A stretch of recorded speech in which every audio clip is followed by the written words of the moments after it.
나스닥, 우리나라엔 코스닥이 있다면 뉴스쇼에는 뉴스닥이 있습니다. 뉴스쇼 증권시장 뉴스닥. 원래 수요일 코너인데요. 이번 주는 특별히 월요일에 저희가 준비를 했습니다. 현석 브라더스 나오셨어요. 분위기 바꿔서 인사해보죠. 어서 오십시오. 네, 안녕하세요. 네, 안녕하세요. 더불어민주당 현근택 전 부대변인, 국민의힘 이준석 전 최고위원. 아니, 이준석 전 최고는 어젯밤에 진중권 전 교수하고 TV 토론하시는 걸 제가 봤는데 예. 안 피곤하세요? 뭐 늘상 하는 일인데요. 뭐 업인데 뭐. 그런데 이제 진중권 교수랑 이소영 의원 그리고 예. 장혜영 의원이랑 이제 같이 했는데 사실 어제 예고는 이제 페미니즘 대토론이었는데 젠더 이슈로. 네. 근데 이제 아무래도 2030 세대 전반적인 문제를 다루다 보니까 앞으로 이런 기회가 더 많아져야 되지 않을까라는 생각을 좀 하면서 절반의 아쉬움을 가지고 했습니다. 결론은 어떻게 났어요? 어제 끝까지 못 봐가지고. 원래 토론이란 게요. 예. 그 하고 나면 기세 싸움이라 가지고 다 내가 잘했다 그래요.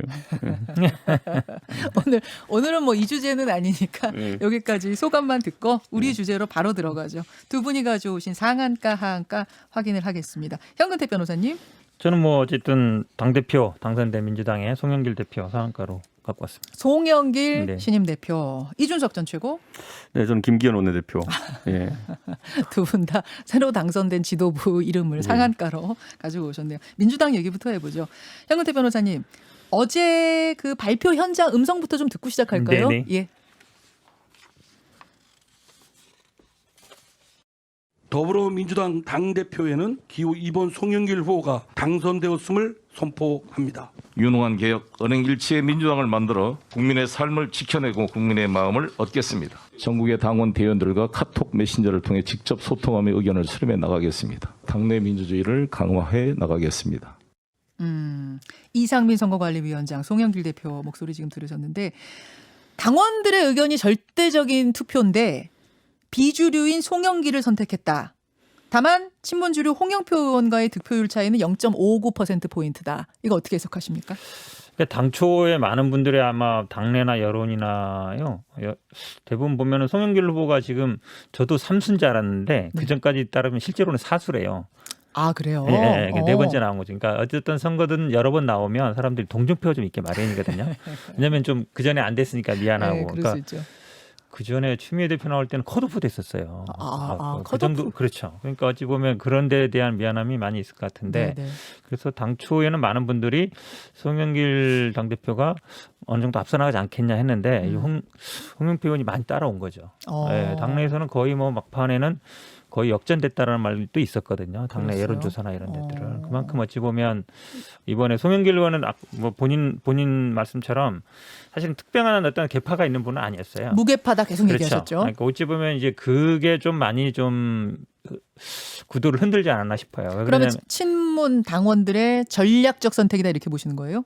본인이 어쨌든 선거 전략을 그렇게 가져간 거죠. 본인의 선거 왜 그러냐면 그게 결국은 지난번 선거 보궐선거에서 패했기 때문에 예. 이대로 가면 되겠느냐. 혹시 좀 변해야 된다. 이제 그걸 계속 내세운 거거든요. 나는 계파도 없고 쉽게 얘기하면 친문 주류도 아니고 좀 민주당을 바꾸겠다. 그러니까 당명 빼고 다 바꾸겠다 한 거잖아요. 정책이든 뭐 당청 관계든. 그러니까 그렇게 좀 변해야만이 우리가 다음 대선에서 정권 재창출할 수 있겠다. 어떤 그런 여론이라든지 당원들의 어떤 그게 좀 반영된 것 같습니다. 이준석 전 최고는 어떻게 보세요? 이 선택을?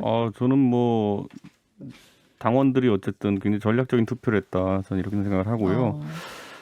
그럼 이제 이 의미를 어떻게 송영길 대표가 받아들일까가 중요하다 봅니다. 네. 예를 들어 송영길 대표 입장에서 이 뜻을 받들어 가지고 청와대와 다소 거리를 두는 방식으로 갈지, 아니면 지금 이제 윤호중 원내대표처럼 청와대와 결을 맞추는 방식으로 갈지, 이거는 이제 중요한 분수령이고요. 가장 효율적인 전략은 둘이 약간 다른 스탠스를 취하는 게 제일 효율적이죠. 근데 그것이 현재 아까도 언급됐지만 홍영표 의원이 상당한 득표를 한 것으로 보이는데 네네.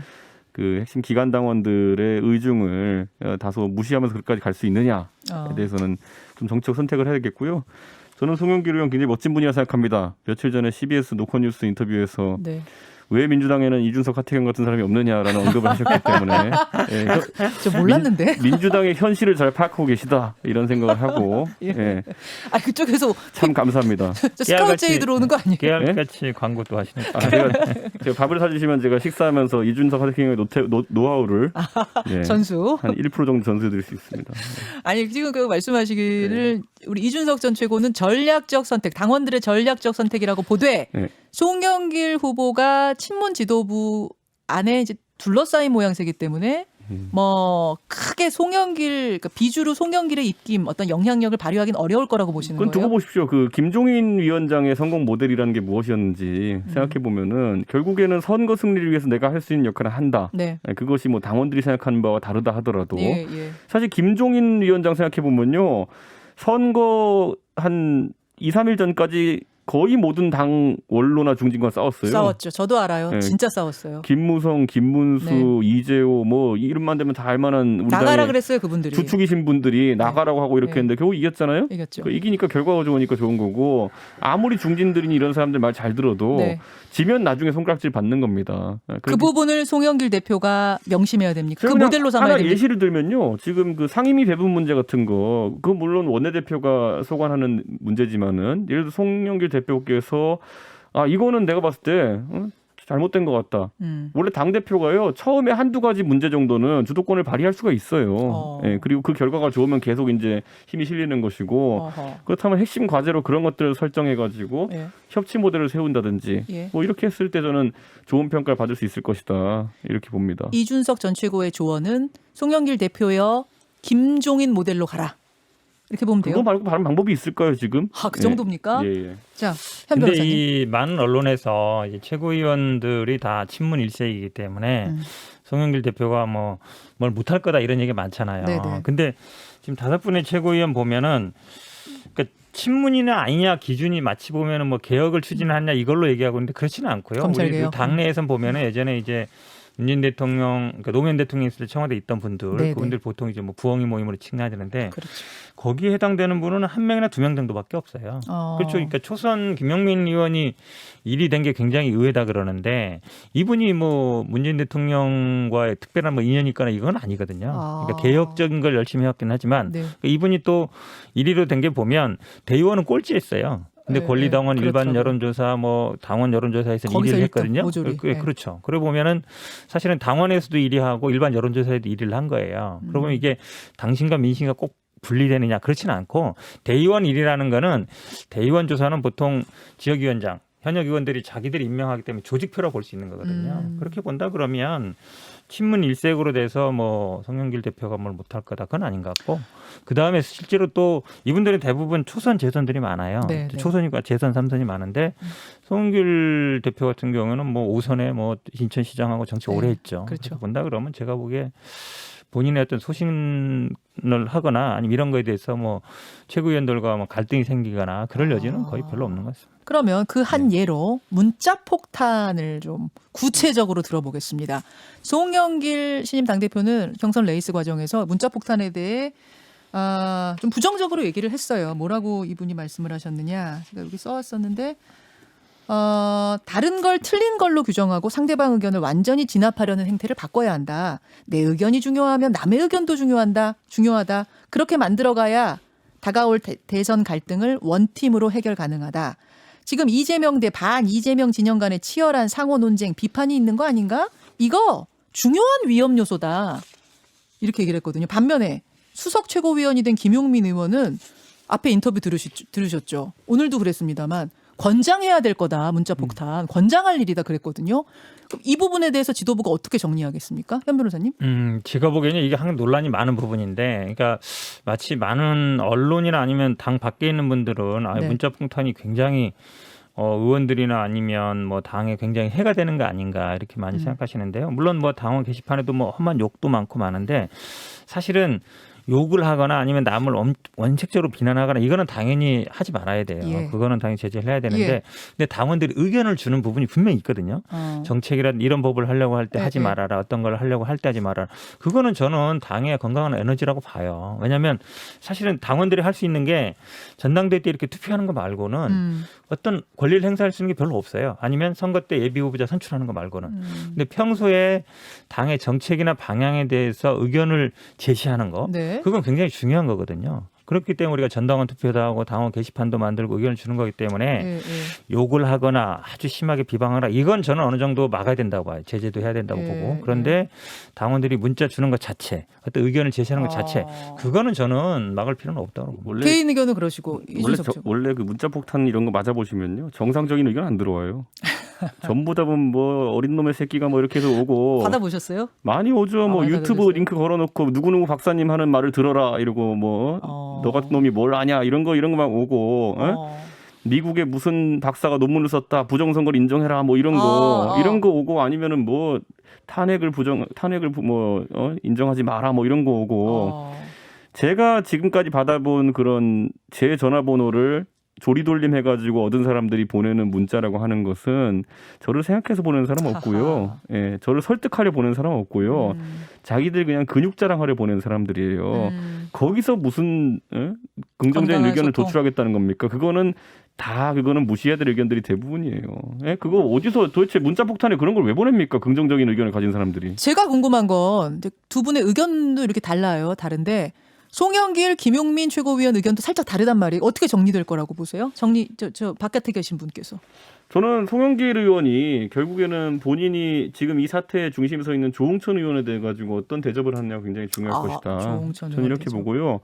저는 예전에 민주당이 어떻게든 금태섭 의원을 포용하지 못했던 것이 네. 지금은 상당한 부담으로 작용하는 것처럼 물론 그때 뭐 금태섭 의원 여기저기 뭐 경선 붙였다 떨어지고 그다음에 당내에서 탄압받고 이래가지고 뭐 징계한다 그러고 이래가지고 결국은 지금 당을 떠났지만은 저는 조홍천 의원에 대해서 어떻게 대우하느냐를 중도층 민심은 살피고 있다 하하. 이렇게 보고 저는 이럴 때 송영길 대표가 조홍천 의원 같은 사람의 보호막이 되어주느냐 이런 것도 굉장히 중요할 것이다. 그래서 저는 조홍천 의원 같은 경우에 뭐 주요한 당직이라든지 이런 걸 선임하게 된다면 강한 메시지가 될 것이다 이렇게 봅니다. 가능한 얘기예요, 현 변호사님? 글쎄요. 제가 보기에는 큰 가능성 별로 없을 것 같아요. 네. 어쩔 수 왜냐하면 없으니까. 조홍천 의원이 원래 뭐 정치를 어디서 했는지는 굳이 말씀을 안 드리겠지만 그동안 당내에서 해왔던 걸 보면 그러니까 공수처 문제 때도 그렇고 물론 막판에는 뭐 이렇게 돌아서긴 했지만 평소에 소신은 안 그랬거든요. 금태섭 의원과 비슷한 궤를 갖고 있었죠. 계속 공수처도 뭐 이게 좀 안 된다 그러고 뭐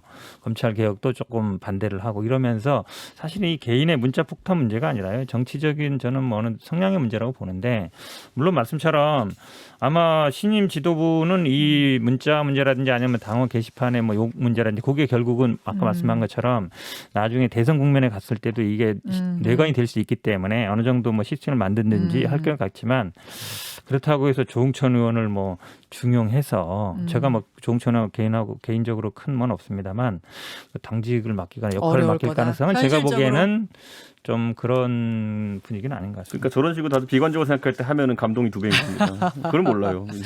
자, 지금 4분밖에 안 남았는데 이준석 전 최고의 상한가로 가야 되거든요. 김기현 국민의힘 신임 원내대표 이 선택은 어떤 의미로 해석해야 됩니까?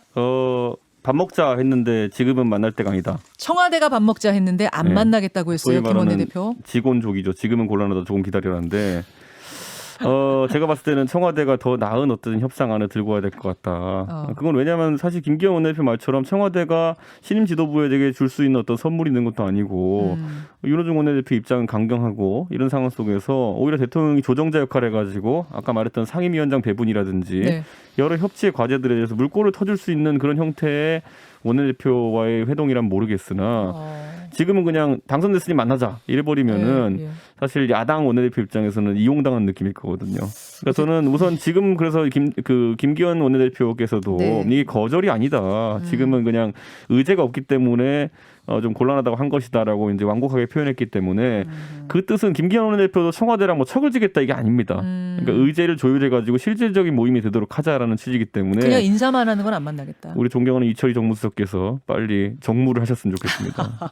우리 이준석 최고가 뭐 말을 길게 하는 거 보니까 그 밥 먹자고 했는데 이제 거절한 게 좀 예. 곤란한 것 같아요. 어. 당연하죠. 그러니까 꼭 뭐 대통령이 밥 먹자고 했으니까 먹어야 되는 건 아니지만 네. 보통 원내대표 지금 이제 원내대표 겸 어찌 보면 이제 당대표 권한대행을 하고 있으니까 그렇긴 하지만 보통 이렇게 대통령이 뭐 밥 한번 먹읍시다 그러면 뭐 좋습니다 이러지. 아이고 뭐 안 하겠습니다. 잘 안 그러거든요.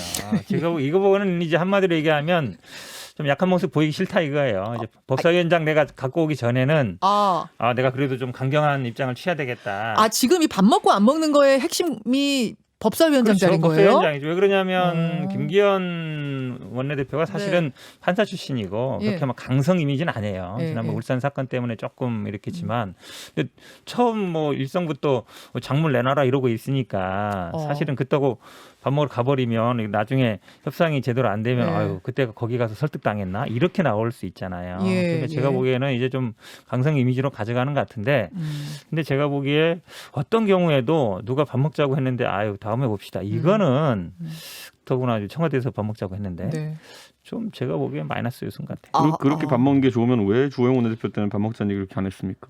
아니 뭐 그 얘기 할 건 아니고 지금 상태에서 지금 달라진 거는요. 지금 상태에서 중요한 거죠. 누가 보면 밥 되게 많이 산 줄 알겠습니다. 지금 보면은 그냥 선거 져가지고 분위기 반전으로 만나자고 하는 건데 그러려면 그게 상응하는 이야기가 나와야죠. 아니 그러니까 여야 협치 얘기하고 이럴 때마다 항상 보면은 김종인 비대위원장도 뭐 영수회담 하자 뭐 이런 게 항상 보면은 먼저 만나자는 건 항상 야당이 하는 얘기예요. 근데 막상 만나자고 했는데 뭐 아유 다음에 봅시다 이러면 그러면 뭐 공은 저쪽으로 넘어간 거죠. 알겠습니다. 그 얘기는 밥 먹는 얘기는 그렇고 1분 남았는데 하나씩만 여쭐게요. 김기현 원내대표의 당선이 당대표 선거에 영향 줍니까 안 줍니까? 이준석 최고? 저는 뭐 영남 수도권 이런 구도로 해석하는 분들이 있는 것 같은데 저는 뭐 영남 제가 항상 얘기하지만 영남 분들 중에서도 개혁적인 분이 있고요. 수도권 분들 중에서도 좀 과거지향적인 분들이 있습니다. 그렇기 때문에 그렇게 구분할 문제는 아니다. 전 이렇게 보고 다만 이번에 그 김기현 원내대표도 1차 투표에서 과반을 얻을 것이라는 예측처럼 움직이는데 실패했어요. 그렇죠. 그리고 또 친박도 김태흠 의원님이 처음에 30표로 선전했지만은 2차 투표에서 4표밖에 더 얻지 못했기 때문에 확장성에 문제가 있었다. 그럼 확실히 캐스팅 보트는 오히려 권성동 의원과 유희동 의원을 찍었던 표들이다라는 분석이 나오고 있거든요. 저는 이 표들을 의식해가지고 앞으로 원내도 그렇고 당 자체가 굴러가지 않을까 이런 생각을 합니다. 알겠습니다. 자, 여기까지 말씀을 좀 듣고 다음번에는 우리 현 변호사님 말씀을 처음 듣는 것으로 이렇게 시간 조정을 하겠습니다. 두 분 고맙습니다. 네, 감사합니다. 뉴스닥이었습니다. 김현정의 뉴스쇼는 청취자 여러분의 참여로 이루어집니다. 트위터, 페이스북, 레인보우 게시판, 그리고 단문 50원, 장문 100원의 유료 문자 샵 1212, 우물정 1212 통해 참여하실 수 있습니다. 김현정의 뉴스쇼, 여러분과 함께 만듭니다.